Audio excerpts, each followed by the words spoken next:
আমরা এই ভিডিওতে Creality ব্র্যান্ডের Ender 3 ভার্সন 2 নিও 3D প্রিন্টারের আনবক্সিং এবং প্রাথমিক সেটআপ সম্পর্কে জানব। পরবর্তী ভিডিওতে 3D প্রিন্টারটির সফটওয়্যার, সেটআপ এবং ইনস্টলেশন প্রক্রিয়া সম্পর্কে জানব। এই ধরনের 3D প্রিন্টার ও 3D প্রিন্টারের সরঞ্জাম কেনার জন্য ভিজিট করুন www.creality.com সাইটে। এই ওয়েবসাইটে 3D প্রিন্টার সহ Creality সকল প্রোডাক্ট সম্পর্কে জানতে পারবেন। পাশাপাশি কোনো প্রোডাক্টের দাম কত সেটিও জানতে পারবেন। Ender 3 ভার্সন 2 এর কোর ফিচারগুলো দেখার জন্য আপনারা এখানে চলে আসবেন। এখানে আপনারা সম্পূর্ণ ফিচারটি সম্পর্কে জানতে পারবেন যে কি রয়েছে Ender 3 ভার্সন 2 এ। তো এখানে আপনারা দেখতেই পাচ্ছেন সমস্ত ডিটেলস রয়েছে। বর্তমানে এই প্রোডাক্টটির দাম রয়েছে $299। কেনার জন্য PayPal, pay later, Payoneer, Visa card ইত্যাদি মাধ্যম রয়েছে। আপনারা চাইলে এই মাধ্যমগুলোর মাধ্যমে আপনারা পে করে কিন্তু অর্ডার করতে পারবেন এই 3D প্রিন্টারগুলো। Creality থেকে দুটি বক্স পাঠানো হয়েছে। প্রথমে আমরা ছোট বক্সটিকে আনবক্স করে দেখব এর মধ্যে কি রয়েছে।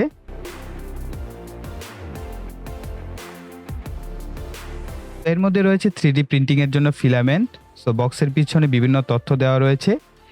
এই পাশে 12টি কালারের ফিলামেন্ট রয়েছে তাদের, সেটাই আপনারা এখানে দেখতে পাচ্ছেন। আমারটা হচ্ছে হোয়াইট কালার, যেটা দেখতে পাচ্ছেন এটা। ফিলামেন্টটি বের করা যাক। সো দেখতেই পাচ্ছেন ফিলামেন্টটি সাদা রঙের। তো Crealityকে ফিলামেন্ট কয়েলটি পাঠানোর জন্য অসংখ্য ধন্যবাদ। এবার আসা যাক বড় বক্সটির দিকে। সো এটা বেশ বড়সড় একটি বক্স আপনারা দেখতে পাচ্ছেন। সো যাই হোক, এটাকে আমরা আনবক্স করি।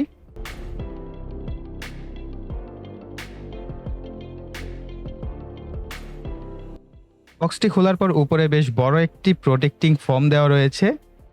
প্রতিটি জিনিস ফোমের কেসের মধ্যে রয়েছে। এখানে সেটআপ টুলস রয়েছে, কিছু ফিলামেন্ট রয়েছে, এখানে nozzle, SD card, card reader সহ ইত্যাদি জিনিস রয়েছে, যেটা মূলত আমাদের এই সেটআপ পুরো প্রিন্টারটি সেটআপ প্রক্রিয়ায় প্রয়োজন হবে।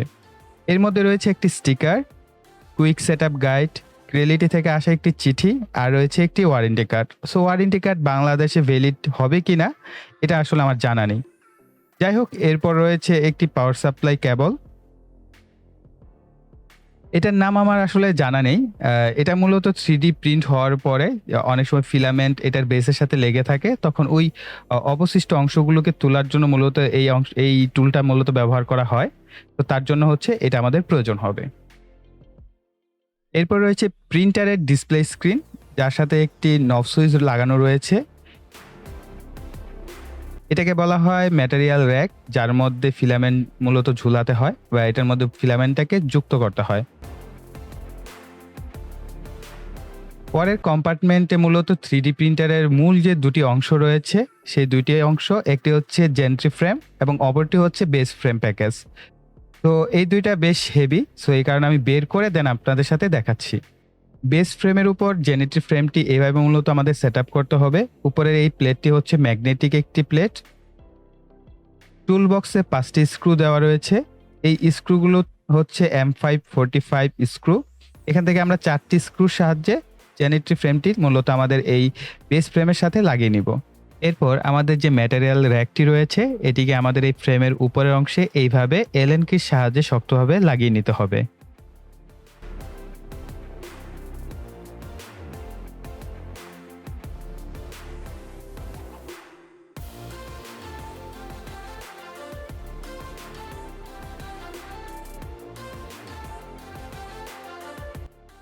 ডিসপ্লে স্ক্রিনের পিছনে যে বেসটি রয়েছে, এটিকে এভাবে চাপ দিলে খুলে যাবে।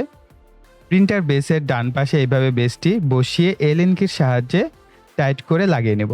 তারপর ডিসপ্লে স্ক্রিনটি বসিয়ে নেব। ডিসপ্লের পিছনে একটি কেবল কানেকশন দেখতে পাচ্ছেন। এটি ডিসপ্লের পেছনের যে কানেক্টর রয়েছে সেটার সাথে যুক্ত করতে হবে। এটি একটি ইন্ডিকেশন নব, এটি মূলত ফিলামেন্ট ট্রান্সফার হচ্ছে সেটি ইন্ডিকেট করে। সো আমরা এটি জাস্ট এই স্টেপার মোটরটির উপরে বসিয়ে নিব। এরপর আমরা পুরো ফ্রেমটিকে উল্টো করে নেব।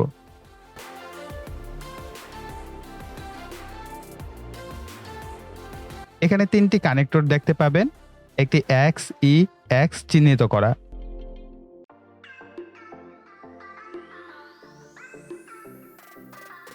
ই চিহ্নিত যে কানেক্টরটি আছে, এটি নব লাগানো যে স্টেপার মোটরটি, এই কানেক্টরের সাথে যুক্ত করতে হবে। এক্স কানেক্টরটি হচ্ছে ডান পাশে যে স্টেপার মোটরটি রয়েছে, এটার সাথে আমরা যুক্ত করব।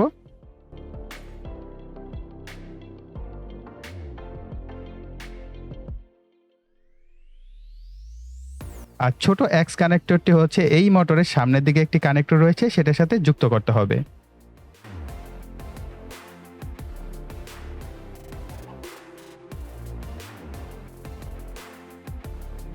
এরপর একেবারে নিচের একটি কানেক্টর আপনারা পাবেন। এটি হচ্ছে নিচের যে স্টেপার মোটরটি আছে সেটার সাথে কানেক্ট করে দিলেই আমাদের মোটামুটি কেবল কানেকশন কমপ্লিট। এরপর আমরা কেবল টাইয়ের সাহায্যে যে কেবলগুলো রয়েছে এগুলোকে কিছুটা ম্যানেজমেন্ট করে নিব।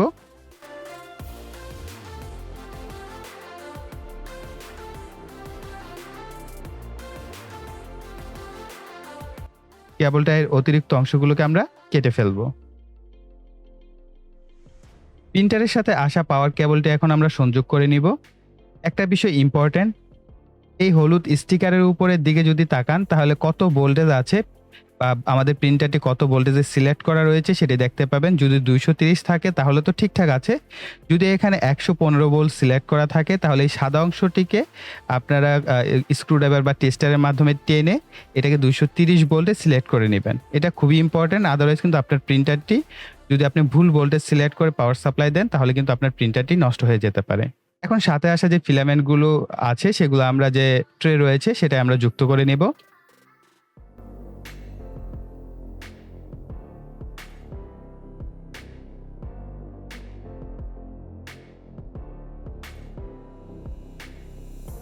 আমাদের প্রাথমিক সেটআপ মোটামুটি এখন কমপ্লিট, আপনারা দেখতে পাচ্ছেন আমাদের মোটামুটি প্রিন্টার দাঁড়িয়ে পড়েছে।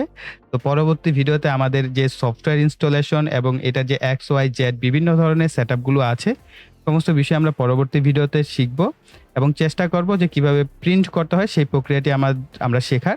হয়তো আমরা এটা স্টেপ বাই স্টেপ বিভিন্ন ভিডিওগুলোর মাধ্যমে শেখার চেষ্টা করব। তো আশা করছি ভিডিওটি আপনাদের কাছে ভালো লেগেছে। ভালো লাগলে ভিডিওতে একটা লাইক দিবেন, কমেন্ট করবেন এবং ভিডিওটি শেয়ার করবেন।